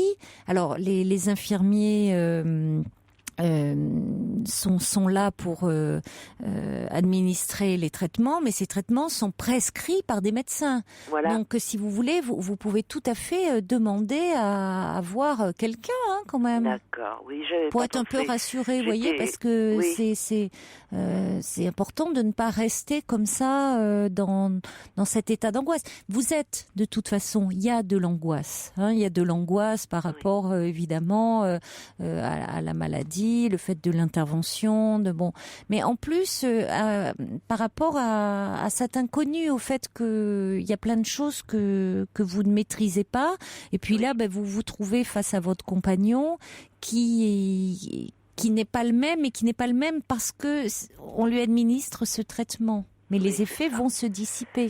Oui, c'est très déroutant. Il faut que, vous savez, dans le sang, il faut que ça se dissipe. Voilà, ça met un petit peu de temps. Bien sûr, pour éliminer tout ça. Voilà. D'accord. Mais je vous remercie, mais ça serait bien que vous puissiez quand même en parler. J'ai envie d'ailleurs d'en parler. J'étais dans un état bizarre. Depuis l'opération, je suis très choquée, je pense, par tout ça. Comme je suis d'un tempérament très anxieux et assez pessimiste quand même, il faut bien le reconnaître. Donc j'étais figée par rapport à ça en me disant, de toute façon, il s'est passé quelque chose et j'avais très peur, quoi. Et j'avais très peur en plus de demander. Oui, alors c'est ça. Non seulement vous avez eu peur, et j'entends, vous avez eu peur qu'il se soit passé quelque chose pendant l'intervention, que ça, une altération au niveau du cerveau, enfin, qu'il se soit et en plus vous aviez peur de demander, ce qui n'est pas normal. Parce que, enfin, vous devez pouvoir demander, avoir trouvé comment dire, c'est pas des explications, mais enfin pouvoir poser des questions. C'est pas des pouvoir poser des questions. Vous voyez, l'équipe. Alors on dit toujours, bien sûr, c'est vrai que les soignants sont souvent débordés, mais enfin, c'est pas une raison pour pas pouvoir poser des questions quand on est angoissé, parce que sinon ça rajoute à l'angoisse. Exactement. Alors c'est vrai que sous morphine, il peut y avoir ce qu'on appelle des hallucinations visuelles, voyez. Donc quand il vous parle de copeaux de bois dans son lit et autres, c'est que lui il a cette sensation-là, qui est pas très agréable d'ailleurs, entre nous soit dit. Mais ce sont des hallucinations, mais qui sont provoquées, comme vous dites, c'est une drogue. Donc alors avant d'ailleurs on voulait même pas en donner parce qu'on disait non, il va y avoir une accoutumance. Heureusement on a changé d'avis parce que pour éviter la douleur, heureusement qu'on en donne, mais le temps que pour que la personne ne souffre pas, et puis après on arrête, et ça, il va éliminer, son organisme va éliminer la morphine, et vous allez retrouver votre compagnon comme d'habitude. D'ailleurs, je vous propose qu'on accueille ah non, elle n'est pas avec nous, mais on va l'appeler, Catherine, qui est infirmière. Donc on va l'accueillir, et elle va vous dire un petit peu ce qu'elle en pense. Mais tout ça est dans l'ordre des choses, vraiment. Mais ça sera bien d'avoir d'avoir un avis. Mais enfin c'est je suis un peu surprise que, vous voyez, je reçois un petit SMS qui dit: les symptômes de confusion sont fréquents après une chirurgie. Alors déjà il peut y avoir ça peut être un peu l'effet de après une chirurgie, tout dépend ce qui est donné. C'est pas n'importe quelle chirurgie, Il y a des chirurgies, c'est une fois que l'anesthésie est dissipée, ça se passe très bien. Vous voyez, mais alors quand il y a de la morphine, la morphine procure des hallucinations. Bonsoir Catherine. Oui, bonsoir, je vous remercie beaucoup de me permettre d'intervenir à l'antenne. Je suis infirmière de formation, j'ai 66 ans, donc les années d'hospitalisation, de travail en hospitalisation sont derrière moi, mais j'étais cadre supérieur dans les services d'hospitalisation de la PHP, et je reste, si je peux me permettre de vous dire, extrêmement choquée que l'on ne permette pas à une famille de pouvoir rencontrer le chirurgien qui a opéré un malade et qu'on lui demande d'attendre 13 jours. Je trouve ça absolument choquant. Je n'ai pas d'autres qualificatifs. Oui, vous étant pourtant donc infirmière, vous comprenez pas non plus qu'il n'y ait pas eu... Absolument pas. Et voilà. Et il faut savoir que dans les services de chirurgie, ce sont en principe, en tous les cas dans les hôpitaux, ce sont les anesthésistes qui font office de médecins dans le sens de la pratique médicale de tous les jours pour le suivi du malade qui a été opéré. Et il y a au moins un anesthésiste ou celui qui assure le suivi médical du malade en chirurgie qui doit pouvoir répondre à une famille. Quant aux effets secondaires de la morphine, j'ai travaillé en hématologie, cancérologie. nous avons utilisé beaucoup de morphine, je n'ai pas systématiquement vu des manifestations cliniques de ce type, donc je ne me permettrai pas d'agir avec une réflexion... Par rapport à la morphine ?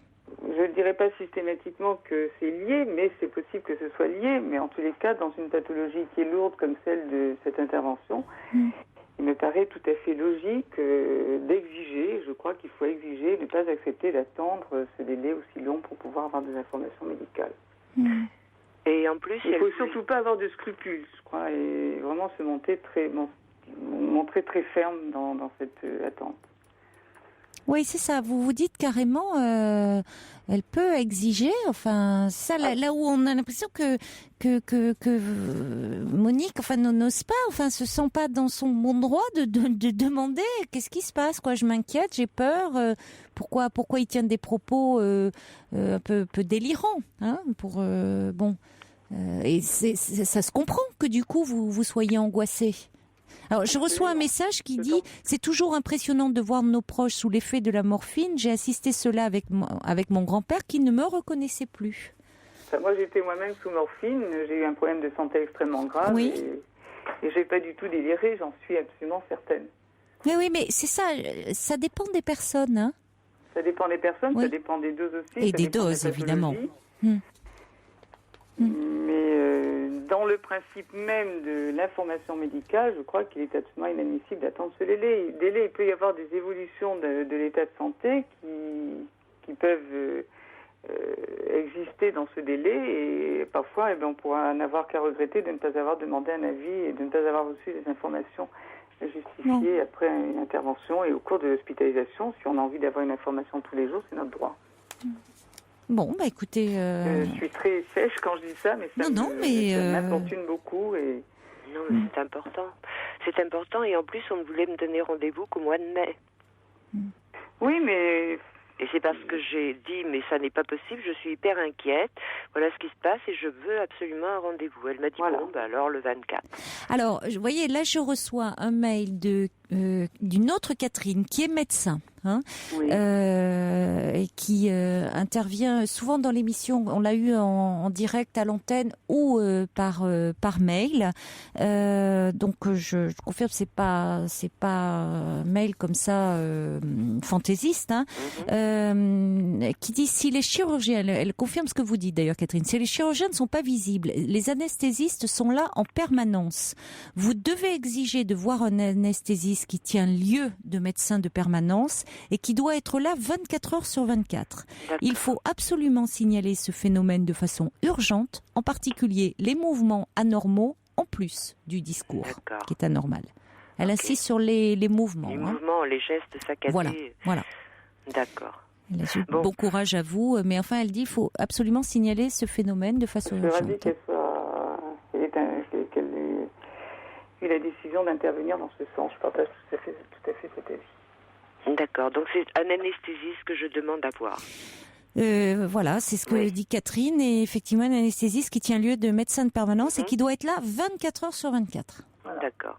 Alors il y avait ça dans le premier service où il était de réanimation, mais là, en plus les horaires c'est de 13h à 14h, et c'est un peu le désert dans le service à cette heure-là. Il faut téléphoner le matin, demander la secrétaire du service de la clinique, la direction de la clinique, même s'il le faut, et demander de pouvoir avoir un rendez-vous. Oui. Il faut exiger un rendez-vous avec le médecin qui assure le suivi médical de ce monsieur. J'appellerai. Il ne faut surtout pas avoir de scrupules parce que vous n'aurez que des regrets après d'avoir hésité alors que vous êtes dans votre bon droit. Oui, c'est ça, on vous sent, c'est ça, pleine de scrupules, pleine de... Alors que bon, écoutez, votre compagnon a subi une opération grave, lourde, donc après, voilà, lui n'est pas en état de réagir, vous pouvez le faire, donc vous remarquez, il est important de signaler, de demander, de poser des questions, et voilà, donc vous devez voir un médecin, c'est important de pouvoir rencontrer un médecin. Et c'est même d'autant plus intéressant d'avoir un contact avec le médecin, c'est de pouvoir dire, moi je vis au quotidien à côté de ce monsieur et je peux dire que jusqu'alors il n'a jamais eu de manifestation clinique de ce type et donc j'exige de savoir ce qu'il en est à quoi sont dues ces manifestations, parce que si ça se trouve, le médecin qui le suit actuellement ne sait pas qu'il y a ces mouvements atypiques qui ont été observés. D'accord. Bon, je vous remercie beaucoup, hein, c'est très bien parce que j'étais vraiment désemparée là, un peu sous le choc et complètement désemparée. Oui, il n'y a pas d'autre mot. Alors, je vais donc faire ce qu'il faut pour entrer en contact avec des gens qui puissent me donner des explications et savoir exactement ce qui va se passer, quoi. Voilà, surtout ne pas avoir de scrupules. D'accord. N'hésitez en rien du tout, vous êtes dans votre bon droit. Oui, parce qu'on a toujours... J'avais l'impression que je pouvais déranger, enfin que c'était pas... mais attendez, déranger... Oui, non, mais je sais. Oui, non, mais en même temps, il y a tellement de scrupules, c'est le mot que vous disiez, Catherine. Mais alors il y a de tout, hein, parmi les évidemment, c'est à l'image de la vie. Il y a ceux qui n'hésitent pas, on voit malheureusement aux urgences parfois des médecins qui se font agresser parce que ceux qui arrivent même parfois pour des choses qui sont pas forcément des urgences vitales et qui demandent à être reçus. Alors il y a de l'angoisse derrière, mais enfin c'est pas une raison pour agresser les équipes soignantes. Et puis il y a des personnes comme vous, Monique, qui alors qu'il y a votre compagnon a subi une opération très grave, qui ne voit pas de médecin et puis qui n'ose pas demander alors que vous avez besoin, vous êtes très très angoissé et que vous avez besoin d'être renseigné parce que votre compagnon est dans un état qui vous préoccupe, qui m'inquiète, qui vous inquiète et que vous avez besoin d'avoir de savoir ce qu'il en est, simplement. Exactement. De pouvoir est-ce que c'est normal, est-ce que c'est pas normal, est-ce que d'avoir un diagnostic. Simplement, d'avoir un diagnostic. Oui, c'est tout ce que vous demandez. C'est pas la mer à boire. C'est pas la mer à boire. Je veux qu'on m'explique ce qui se passe, quoi. Absolument. Voilà. Merci beaucoup, Catherine, d'avoir été avec nous. Merci beaucoup. Merci. Je vous en prie. C'est au contraire. Madame. Merci beaucoup. Et on a également, on a Martine qui est avec nous. Bonsoir, Martine. Bonsoir, Caroline. Alors, vous êtes anesthésiste, hein Enfin, je n'exerce plus, mais j'ai exercé pendant une dizaine d'années le métier d'anesthésiste réanimateur. D'accord. Vous n'exercez plus parce que vous êtes à la retraite ? Non, j'exerce plus parce que j'ai quitté la médecine à la suite d'un déplacement à l'étranger. D'accord. Et puis aussi parce que j'ai eu 3 enfants et c'est un métier qui est difficilement compatible avec une vie de famille. Oui, toutes sortes de raisons. C'est un métier très mais difficile. Aussi pour les raisons évoquées, je dois dire, parce que les conditions de travail n'étaient pas... Moi, je suis quelqu'un qui attache beaucoup d'importance à la communication et on n'avait pas beaucoup d'espace pour ça dans le métier. Oui. Donc, quelquefois, j'étais quand même un peu gênée par les aspects humains, voilà. Donc, j'appelais pour être rassurante, en fait, sur cet épisode-là, parce que j'ai aussi un ex-mari qui a eu beaucoup d'interventions et qui a eu beaucoup de morphine en soins intensifs et qui a présenté les mêmes épisodes. Oui. Et quand la dame disait tout à l'heure, je me rappelle plus de son prénom. C'est Monique. Oui. Qui est peut-être toujours à l'antenne. Elle vous écoute, elle est avec vous. Oui, vous pouvez vous adresser à elle, elle vous écoute. Elle avait peur de ne pas le retrouver. C'est tout à fait temporaire, ces épisodes-là. Vous allez le retrouver. S'il n'y a pas des complications autres qui interviennent, si c'est simplement ça, il n'y a pas de souci, vous allez le retrouver. Voilà, donc c'est... Oui, par rapport à ce que disait Catherine, donc le médecin qui nous a envoyé un mail, les mouvements qui passent anormaux Alors ça, on ne peut pas faire de diagnostic évidemment par téléphone, ça n'aurait pas de sens, vous êtes médecin, c'est pas à vous, je vais dire ça, Martine, mais ça peut être une agitation, ça peut être lié à la morphine, c'est ce que vous êtes en train de nous dire. Tout à fait, oui, le choc opératoire quand même. Aussi, d'accord. Oui, il y a quand même beaucoup le fait de se réveiller dans un univers complètement différent, complètement... Voilà, il y a beaucoup de facteurs qui modifient la conscience et la morphine, effectivement, déconnecte suffisamment pour laisser émerger ce genre d'épisode. Maintenant, il y a d'autres facteurs qui peuvent intervenir. C'était le cas pour mon ex-mari. C'est quelqu'un qui consommait beaucoup d'alcool et qui donc était sevré brutalement suite aux opérations. Oui. Et il voulait pas qu'on en parle à l'équipe médicale de son problème d'alcool, donc il ne pouvait pas faire le nécessaire par rapport à ça. Alors c'était très amplifié, c'est-à-dire qu'il était tellement agité qu'il s'était levé de son lit, il avait arraché tous ses tuyaux, etc. Et il est sorti de l'hôpital... Après coup, il est sorti de l'hôpital tout à fait rétabli. Parce qu'on a été obligé à ce moment-là de dire aux médecins ce qu'il en était. Ils ont fait le nécessaire, mais indépendamment de ça, c'est vrai que ça arrive tout à fait et que c'est pas du tout quelque chose qui peut s'installer de manière durable. C'est totalement transitoire, voilà. Oh, je vous remercie beaucoup. Merci beaucoup. Mais je vous en prie. Et je vous suggère, j'ai entendu qu'il était dans un établissement privé, que vous aviez difficilement accès au chirurgien, oui. Que vous pouviez peut-être voir l'anesthésiste, justement.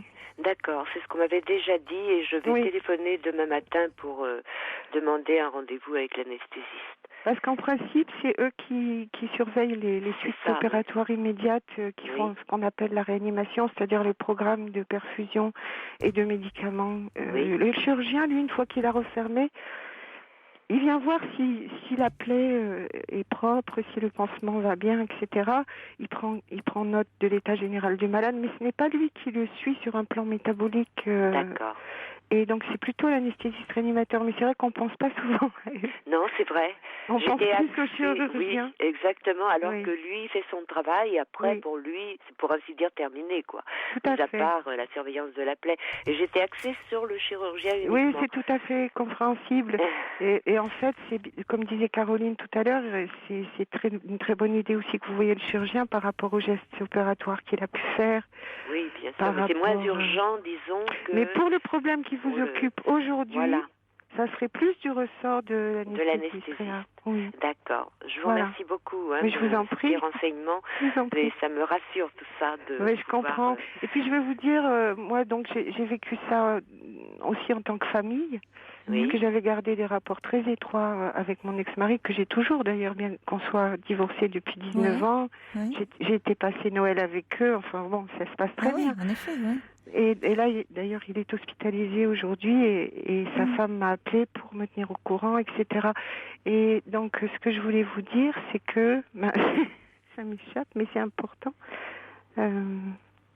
Ah oui, c'est qu'en tant que médecin, donc je suis allée le voir à l'hôpital. En tant que médecin, la famille comptait un petit peu sur moi pour essayer d'avoir des renseignements un peu plus évidents sur ces états justement d'agitation qu'il avait. Et même pour moi, c'était très difficile de communiquer avec l'équipe infirmière. Ah oui. Parce que je pense qu'ils ont un travail qui est très très lourd et ils ont besoin de beaucoup de concentration pour le faire et ils mettent un peu les familles à distance quand même. Ils délèguent beaucoup, effectivement, aux médecins, ce genre de... Effectivement, quand ils sont rassurants, quand ils n'ont pas l'air de se préoccuper, comme ce sont quand même de très bons professionnels dans les services de soins intensifs, c'est une bonne indication pour vous qu'il ne se passe rien d'anormal. Moi, c'est ce que je pensais aussi. Oui. C'est vrai qu'en soins intensifs, en général, hein, ils sont quand même particulièrement vigilants. Et le fait qu'ils ne soient pas, inquiets, bon, c'était plutôt bon signe quand même. Ça fait un peu penser comme dans les avions. Vous savez, vous paniquez. Si vous voyez les stewards, les hôtesses qui paniquent pas, vous vous dites bon, tout va bien. Allez, je plaisante un petit peu, mais bon. On peut en attendre parce que c'est vrai qu'ils peuvent pas prendre beaucoup de temps et d'énergie pour en soins intensifs, c'est rude. Face à une famille anxieuse qui a besoin de temps, qui a besoin d'espace. Et oui. Ça serait trop énergivore pour eux par rapport à leur travail. Et donc, voilà, c'est un bon indicateur parce qu'ils ne sont pas indifférents. Et si quelque chose se passe mal, vous les verrez préoccupés. Vous sentirez leur préoccupation. Donc, s'ils ont l'air d'être dans la routine, c'est pas du tout qu'ils sont indifférents. C'est que pour eux, c'est vraiment ça, c'est la routine. c'est la routine. Ils envoient tous les jours et voilà. Alors, bien sûr, ils comprennent les mois des familles, mais ils n'ont pas le temps de se pencher dessus. Bien sûr, bien sûr. Oui, c'est qu'il n'y a rien de vraiment d'inquiétant. C'est important de le préciser, ça aussi, Martine, important. parce que pour les familles, pour les personnes qui le vivent, on est dans l'extraordinaire, dans quelque chose qui est complètement bouleversant, alors que c'est leur quotidien, c'est la routine. Donc, c'est ce qu'il m'a répondu, d'ailleurs. Il m'a dit, c'est dans l'ordre moi, des j'ai choses. l'habitude. Voilà. Il m'a répondu. Je lui ai dit, c'est très inquiétant, c'est très déroutant. Oui, bien sûr. Il m'a pour répondu, vous. mais moi, j'ai l'habitude. Voilà. Donc c'est que pour lui, c'est plutôt rassurant. C'est plutôt rassurant, disons, en effet, oui.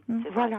Je reçois un mail de Jean qui dit, pour l'avoir vécu, alors il va un peu dans le sens inverse, mais il parle pas forcément des soins intensifs, Jean, il précise pas. Il dit, je suis consterné par ce qui se passe dans les hôpitaux en termes d'information et d'accompagnement des malades et des familles par les chefs de clinique et ou chirurgiens qui ne se présentent même pas quand ils rentrent dans les chambres. Bon, le facteur humain est mis à mal, il faut vraiment exiger les informations au jour le jour, la famille est très importante, dit Jean. Voilà, oui, c'est vrai aussi qu'on est quand même en manque par rapport à la communication en tant que famille. C'est vrai. Et que moi, donc comme je vous ai dit tout à l'heure, j'étais aussi en manque en tant que médecin et j'étais assez seule dans mon style. Et j'étais pas, parce que et puis il faut reconnaître aussi que j'ai pas tenu le coup finalement aussi longtemps qu'eux parce que peut-être justement j'avais ce côté affectif et que c'est ce qui leur permet de tenir le coup dans la durée, c'est de rester un petit peu à distance. Mais c'est difficile pour les familles. Oui. Bien sûr. Pour eux, c'est la façon de se protéger, de pouvoir en effet tenir le coup à long terme. Oui. Mais quand on connaît leur mode de vie, leur emploi du temps, on peut comprendre que pour tenir le coup dans la durée, ils aient besoin de mettre un peu à distance ces choses-là. Et j'avais proposé à une époque qu'il y ait des médecins médiateurs dans les hôpitaux qui fassent l'interface, et je voulais en être d'ailleurs, entre cette équipe médicale surchargée de stress et de travail et les familles surchargées d'angoisse. Et alors, c'était une excellente idée. Pour essayer d'avoir à la fois un pied dans chaque camp, en quelque sorte, et de faire le lien. Oui. Mais alors, c'est resté lettre morte. Ça a été très bien reçu. Parce que les problèmes de budget qui sont toujours mis en avant dans ces cas-là, on ne recrute pas de personnel pour faire ce genre de travail. Ou alors c'est très exceptionnel, ou alors je suis plus au courant parce que c'est vrai que maintenant quand on voit la situation de l'hôpital, effectivement, il y a un tel manque de moyens. Mais après, c'est vrai que c'est un budget, ça a un coût, mais il y a un autre coût parce que quand on voit finalement le stress généré, les médecins, la panique des gens qui arrivent dans des états de stress, d'angoisse, on dit les urgences, toute la répercussion que ça peut avoir à tous les niveaux. On dit même des médecins qui se font agresser. Il y aurait vraiment une qualité relationnelle à améliorer, même d'ailleurs ça aurait des répercussions sur la santé aussi, parce que ce facteur stress joue sur la santé. Oui, voilà. Je pense vous avez raison. Je crois qu'à court terme, on peut dire il faut investir, mais à long terme, on pourrait peut-être y gagner sur tous les plans. Oui, mais en France, on ne prend pas, on ne sait pas vraiment faire de la prévention. On est juste dans la guérison. On est vraiment, on soigne, on guérit. On traite les symptômes, mais tout ce qui est de l'ordre de la prévention, on n'est pas très bon. Oui, moi je trouve, Caroline, qu'on est un peu dans le corps machine. Ah oui ? Et que les autres instances sont moins prises en compte, ou alors dans des services spécialisés. Or, il y a de la psychologie à tous les étages dans les hôpitaux à prévoir. Écouter les gens, leur donner simplement un espace pour se poser, pour pas repartir chez eux avec leur paquet de questions. Comme disait cette dame, ça m'a beaucoup touchée parce que c'est vrai. Je vous dis, même en tant que médecin, quand j'ai suivi mon ex-mari à travers toutes ces péripéties, parce qu'il a eu 3 cancers, avec des gros passages en déséquilibre en réanimation après chaque opération. Et chaque fois, même en tant que médecin, j'avais beaucoup de mal à décoder, à remettre des informations en forme pour la famille, parce que je ne voulais pas leur raconter d'histoire, mais je voulais pas non plus leur laisser avoir des angoisses qui étaient inutiles. Et c'était pas facile. J'avais peu d'informations, même moi. Alors, je comprends encore plus quelqu'un qui n'est pas du milieu médical et qui essaie de comprendre. Oui, c'est très compliqué. C'est pas évident. Merci beaucoup de nous avoir éclairés comme ça avec beaucoup de douceur en plus. Oui, vous auriez fait un excellent médecin médiateur, Martine. Vraiment. Je crois aussi que c'est un peu ma place. Ah oui, mais bon, oui, elle n'existe pas encore. Je suis née un peu trop tôt. Peut-être. Un jour, ça va germer. Oui, je l'espère. Un petit message d'encouragement pour vous, Monique de Ly, qui dit: vous allez retrouver votre compagnon. J'ai vécu la même chose, mais mes fils ont tout de suite pu rencontrer, eux, le chirurgien. J'espère que ça vous aura un petit peu apaisé, cet échange. Ça m'a beaucoup apaisé même, parce que j'étais très, très mal.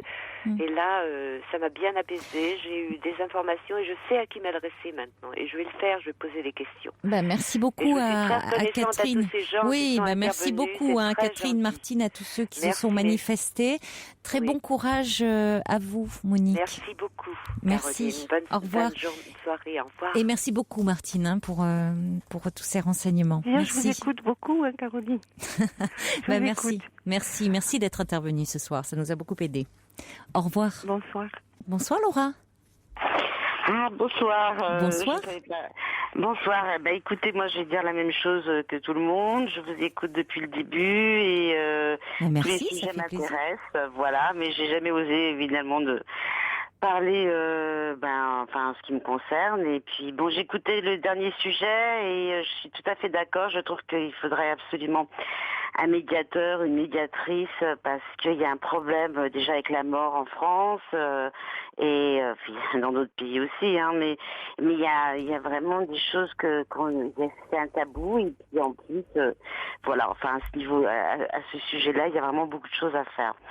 Mais vous vouliez ce qui vous a donné envie de réagir, c'est le témoignage de Mathieu qui nous parlait de sa sœur qui voulait devenir carmélite. Exactement, que j'appelle.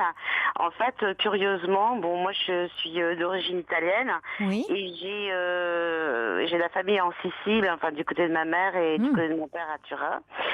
Et en fait, du côté de ma mère, une cousine directe est devenue carmélite, très jeune, vers 23 ans, alors qu'elle était excellente parce qu'elle était déjà en 4e année de médecine.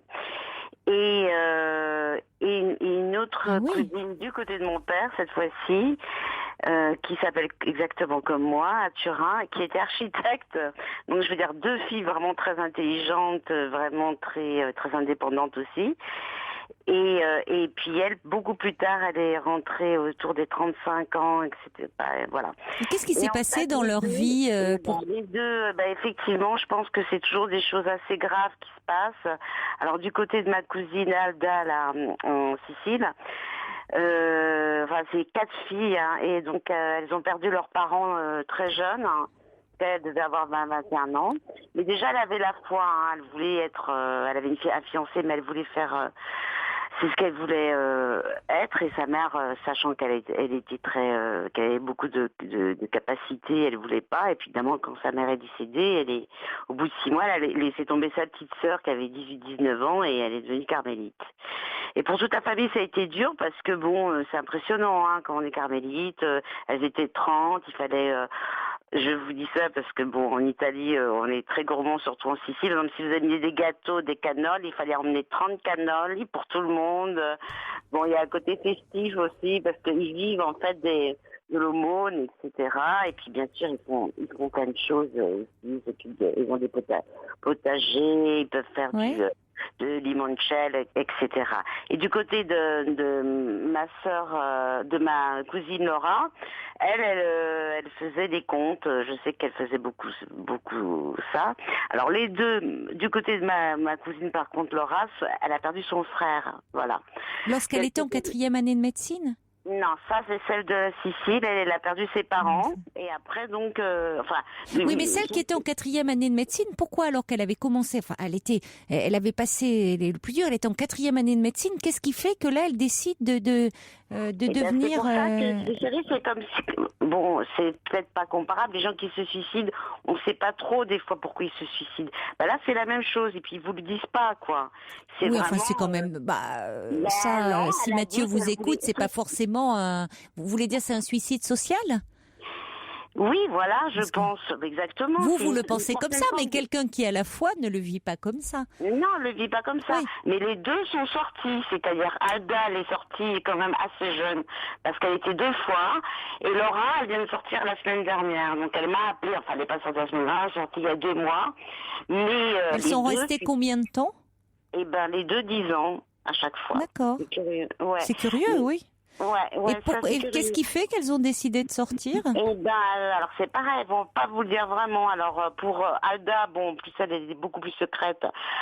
Elle a dit que c'est très difficile, c'est très dur. Hein. Physiquement, il faut être très solide parce que vous savez qu'ils dorment par terre, il fait froid, il n'y a pas de chauffage.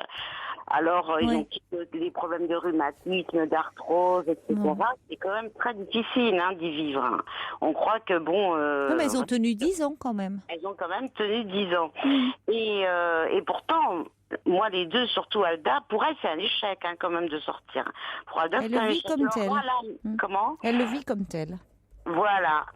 Et, mais par contre, pour Alda, bon, c'est pas des filles, par exemple. D'abord, ils les utilisent aussi parce ils ont besoin de gens aussi très compétents, intelligents, etc.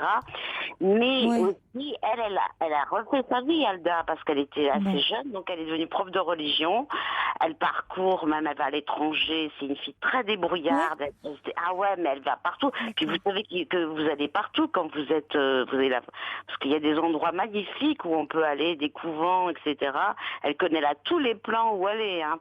Et Laura vient de sortir. Par contre, elle, c'est beaucoup plus difficile parce qu'elle a 46 ans, quoi. Et pour refaire sa vie, c'est...